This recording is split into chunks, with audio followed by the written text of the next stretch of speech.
Imagine finding out that your favorite teacher killed his wife. Hey guys, welcome back to another episode of That Sounds Like a Podcast. I'm Audrey. And I'm Jenna. Ladies and gentlemen.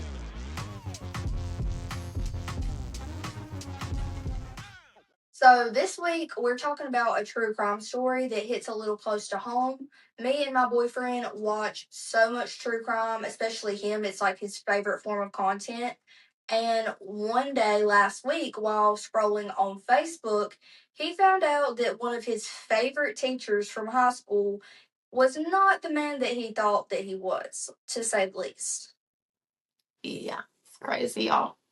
New York City teachers Simonette and husband Jonathan Crupi were only 2 days away from their 5th wedding anniversary when she was found at the bottom of the stairs of their condo, savagely stabbed 15 times in the back and neck.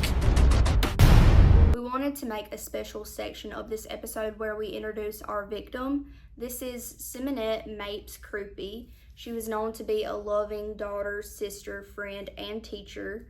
Her mother described her as a gift from God, and she was known to live her life for others. She was described to have lit up every room that she walked into, and her talents, both academically and socially, created a beautiful path for her. That is, until that path crossed with Jonathan Crupi. So Jonathan Crupi was from Staten Island, New York, and he married Sissy in 2007. There's not a lot to be known about his early life. All of his public knowledge starts in 2007 when he was around 25 years old and he married Sissy. And then 2008, he was hired to teach English at the local high school where Sissy was already working at. But the thing was, in New York, you have to have your master's degree to be a full-time teacher. Sissy and Jonathan were hired on a probationary period, and they were allowed to get their masters while they were working. So they're really popular around the school. Everybody loved him. The only problem with going back to school for Crupi was that he didn't have a lot of money. So Sissy and his parents offered to help him out with this by paying for his schooling, paying for his tuition. That's very generous of them for what's to come. Yeah, nobody could anticipate what this would lead to. But as time goes on, they enroll in classes. Sissy's doing really great. She's making a lot of good grades. She's showing up for class on time. But unknowingly to her, Crupi does not show up. And he ends up using all of the money to subscribe to adult websites. Also, a lot of this money was spent at the strip club. Jesus Christ. Yeah, so Crupi had a pretty bad addiction to consuming adult content. I'd say that's a lot of money. And his wife had no idea about this.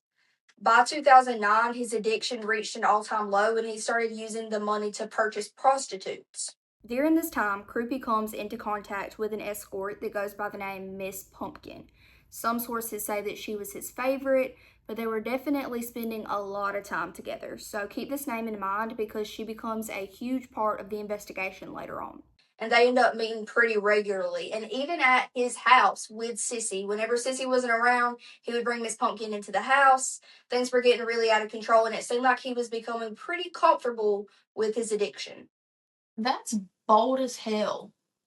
Literally. But in 2012, everything seems to fall apart. Because what I'm thinking this whole time is you're supposed to be going to college with this money. Eventually, you're supposed to graduate. Yeah. Especially with your wife going to school for exactly the same thing. Like, it's going to catch up to you eventually. I just wonder if, like, that was in the back of his mind. Like, what am I going to do when this time is up and I'm supposed to have a degree? Like, not only are you going to lose your wife, but you're going to lose your job. And did they never question why she never saw him? No one was asking enough questions. Or he's either just a really good liar.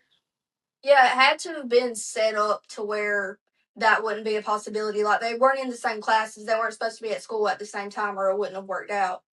But, like, she's just trusting in her husband, I'm assuming. According to public knowledge, everything seems to stay the same for around 3 years. Crupi's addiction is still very prominent in his life. He's still subscribed to these adult websites, spending money at strip clubs, and continuing his relationship with Miss Pumpkin as well as other escorts. But as far as Sissy and Croupy's relationship go, people on the outside said that it seemed pretty normal. They were known to be a very joyous, happy couple. They were both lives of the party, and all of their co-workers and friends enjoyed spending time with them. However, there is one person in their life that is a skeptic, and that is Sissy's brother John, but we're going to get more into that story later. Basically, in 2012, everything that we were just talking about comes to light, and Sissy graduates. She gets a letter in the mail saying that she graduated with honors and she's going to be receiving her master's degree. And around this time, she starts to get super suspicious of Croupy. Like, it's about time. She's getting suspicious of him, and she noticed that he didn't get a letter about him graduating. He didn't get a letter at all. So she decides to go through Croupy's phone, and she finds a number that she didn't recognize. So she does a reverse search on the number online and finds out that it was Miss Pumpkin. Yeah. Also, she has to do some research in with the college, and she finds out that not only was he not graduating, but he did not attend a single class. It's just crazy that he's able to keep it up for that long. Overall, Croupy blew $50,000 of hers and her parents' money during this process. Actually insane. The principal of the school that they were both teaching at realizes that he still hasn't gotten his master's, and he gives him an ultimatum, like, you're either going to get your degree, which is crazy that he's still allowing him to do that. Like, I feel like he should have been fired on the spot, because everybody else that went through this program is now graduated. But I guess he was going to give him another chance to continue to get the degree. He's like, if you don't get the degree, then you're fired. So basically, his whole entire life is falling apart, as it should. What did you expect? So one morning, Sissy decides that it's time to confront him. She tells him everything that she knows and that she wants to leave him. Because also, in the police investigation, after everything plays out, they go through Sissy's internet history and find out that the same day that she's researching Miss Pumpkin's number, she's also researching marital separation and taking the steps that she needed to do early on to leave him as she should. I'm about to say, period. That's exactly what you needed to do, girl. So that same morning, she confronts him. Croupy doesn't take it well, and they start arguing, and he snaps. At some point in the argument, he pushed Sissy down the stairs, and she was knocked out.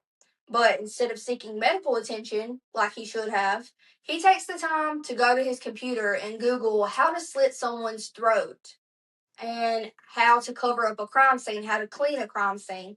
He's going through the whole thing, and then he takes a knife and he stabs her 15 times.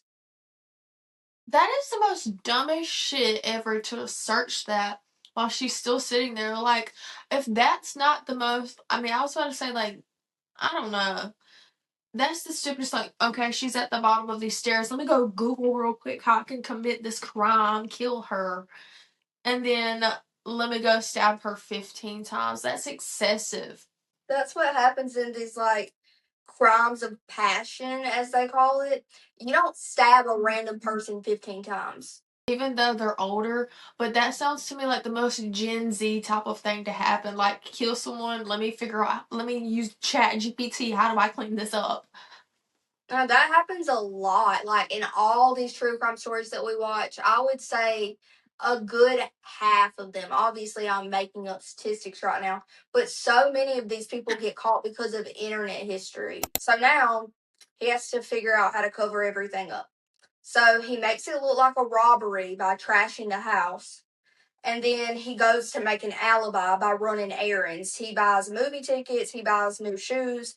He even stops by the school where they work at. And this is where it's like, dude, you're sick. What are you doing? Because while he's at the school, he gets on his computer and he starts looking up escort websites. Just continuing that whole trail of his internet breadcrumb trail of evidence for everybody to follow. But he doesn't even end up doing anything on that website. He decides to go with his favorite, Miss Pumpkin. He calls her up, and they hook up at a hotel nearby. Man is in distress. He doesn't know what to do, so when in doubt, call Miss Pumpkin. So after that happened, he goes back home. He thinks his alibi's set. He comes back home, and it's time to make the staged 911 call. One operator 278 was emergency. Oh, I just came home. My wife is dead. Oh my God, I think my house was robbed. Oh my God. Oh my God. My wife. Hold on, pause. So I do think that part, like the beginning part, he it didn't sound genuine, but the part right there where he was saying my wife is dead, but holy shit, my wife is dead. I think that was him and his brain processing what he had done, and he actually felt you can hear the guilt in his voice a little bit. Oh, sir, how long ago could this have happened?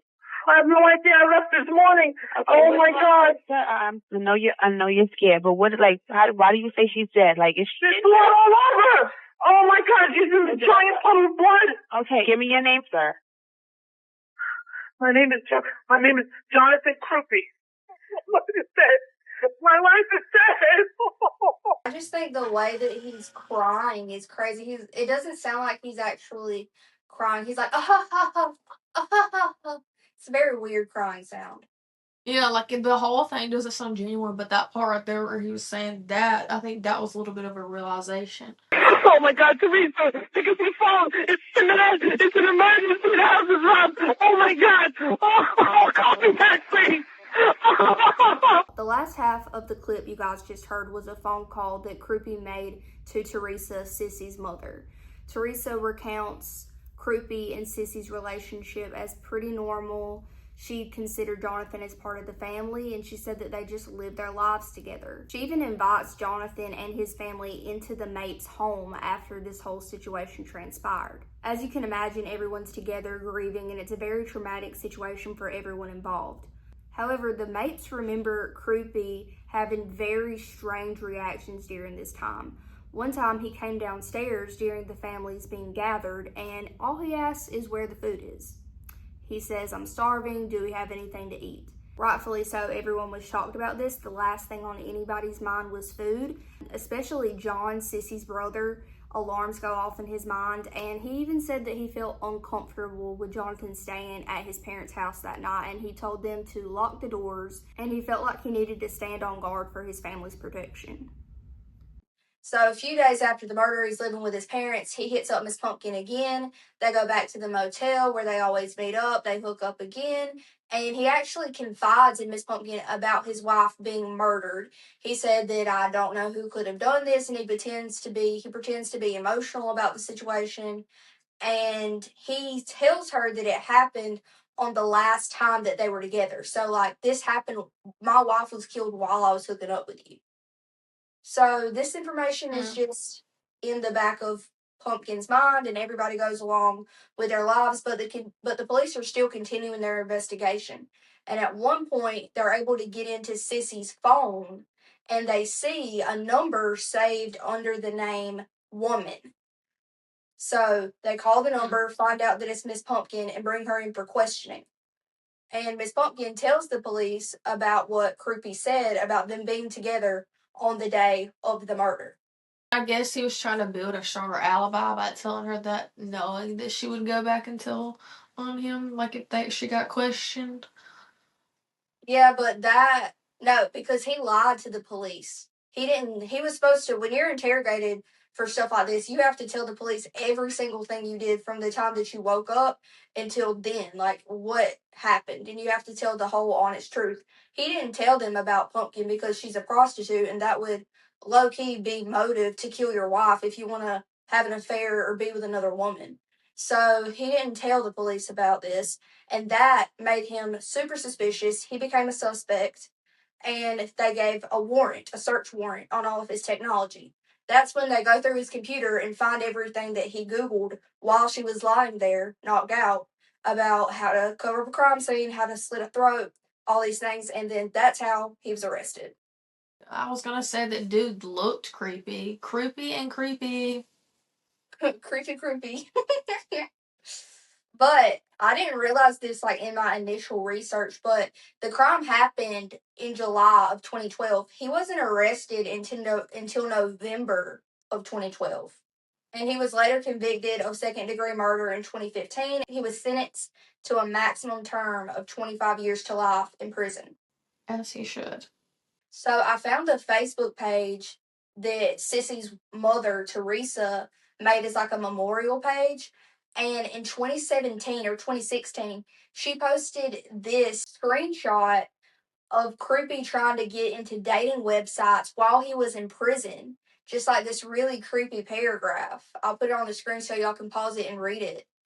And she had some pretty strong words about this, as she should. Like, imagine your son-in-law killing your daughter and having like all these like sex addictions, and then you see him trying to get back out there and trying to get with another woman while he's behind bars for the murder of your daughter. I would have done exactly what she did. I would have done exactly what she did. Can we talk about Taylor Paul? Yeah, we shall. I think we should. Now I'm kind of disappointed that I didn't listen to you and watch Mormon Wives, so I would be more into the lore. I watched a couple episodes, and I'm probably gonna go back and watch it now.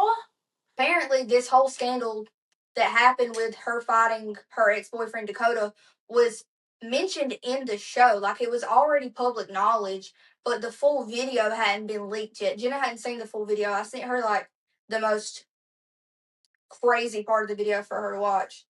But if it really was mentioned in the show, I'm going to go back and do more research because I know this fight happened in 2023. I don't understand how she, like, y'all gave her the job of being the Bachelor, the next Bachelorette, with this already being public knowledge. So it's kind of like we already knew this, but not to this extent. So I do understand, and I don't think she should be able to get opportunities like that with this being who she really is. But Yeah, because like in the first and second episode, it shows where she gets arrested, and I'm pretty sure it might be this incident. I could be wrong, but I'll watch the video and let you know. But it only shows like a little clip of it, and then her being arrested. yeah, there's full like body cam footage of them talking to her after. She's drunk, out of her mind, drunk during this. Like, even, you know how like when you go through something like traumatic when you're drunk and it sobers you up, she still can't even stand still when she's talking to the police. I think this is the same thing then, and they put this on episode 1. So the fact that I guess the network just didn't watch the show, I guess, which is insane because you would think that would be something they would check before they pick her to be on The Bachelorette. I mean, yeah, like they have to. I would assume they do like full deep dives and stuff on these people. Dude, leave me alone. Oh my God. Oh my God. Your daughter is right here. Oh my gosh. Oh my. What the hell? Yes, the fight video that TMZ posted involving Taylor Frankie Paul and her ex-boyfriend Dakota is directly related to what was shown and discussed in the first season of Secret Life of Mormon Wives. I guess like this resurgence of the thing and the whole video being out there just wasn't okay with The Bachelorette. Did he hit the kid? Yeah, it sounds Or like he it just did. like, yeah, it sounds like he hit the kid, or like when trying to hit him, he falls into her trying to move out of the way of it. But damn, she throws like 3 stools, metal stools at him. I don't know if it's in this version of the video you saw, but she doesn't acknowledge her child at all during this whole thing. And Dakota is like right there with the kid, like saying it's going to be okay and like taking care of the kid. She's just acting like the baby's not there at all. Dakota leaked this video himself to TMZ. And everybody's like, wow, after all this time, when she gets this big opportunity, now you're deciding to leak it. And even though she's the abuser in this situation, he's getting backlash for outing the situation before she was able to air on The Bachelorette. Yeah, so I'm supposed to come see Audrey in like 2-3 weeks, something like that. And I'm gonna be flying back by myself for the first time. In case you didn't know. Yeah. But and so currently right now there is a small partial government shutdown having to do with the Democrats refusing to fund the Department of Homeland Security unless Republicans enforce the new immigration changes. Which I'm with And it for, honestly. I so, think, like, stick it to them. But this has been happening for a while now. And nothing's changed. Actually, it's worse than it's ever been. So, yeah, and their policies, they want to reform ICE, make it an easier pathway to citizenship, which I'm down for. We do need to do something about this problem. I've been a big advocate of reposting and talking about this. I agree with them.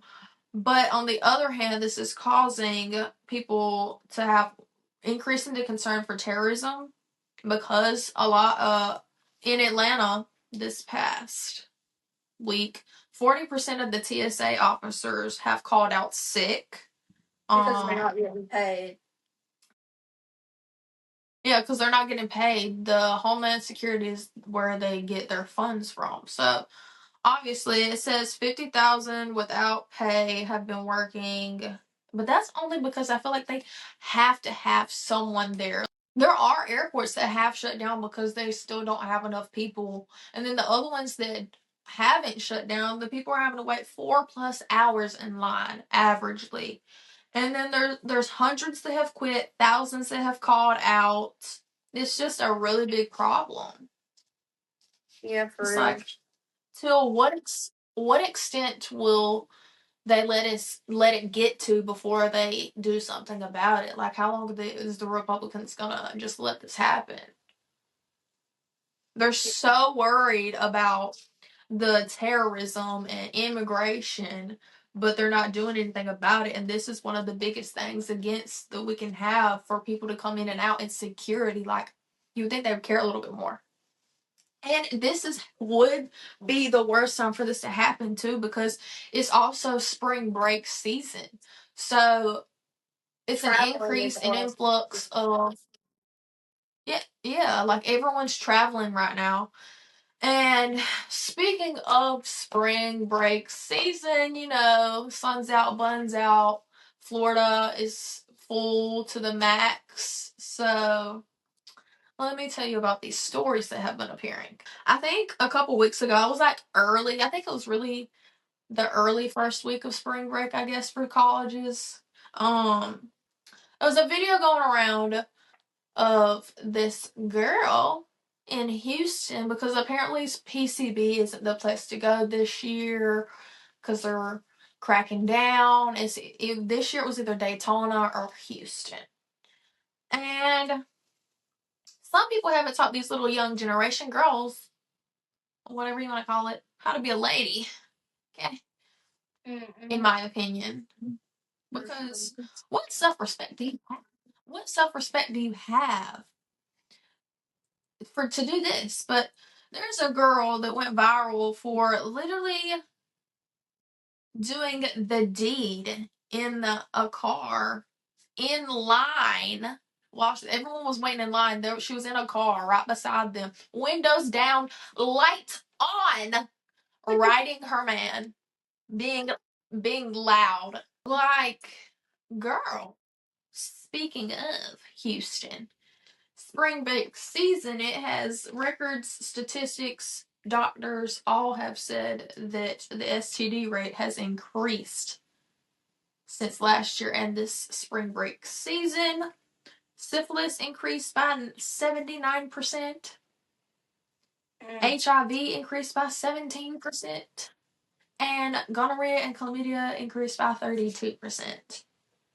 Nasty. So if you went to Houston there's this spring break, or you are in Houston and was participating in those activities this year, you might want to go get checked real quick. I see videos of where it was so packed. People started partying at the gas stations. Like, everywhere else, the clubs were so packed. I guess that's why girl felt the need that she just needed to get one in real quick in line or in the car, because everything wasn't moved. Like, even there's a video where people are just literally can't do anything in the club but stand against the wall because there's so many people, that the fact that people had to start partying at the gas stations.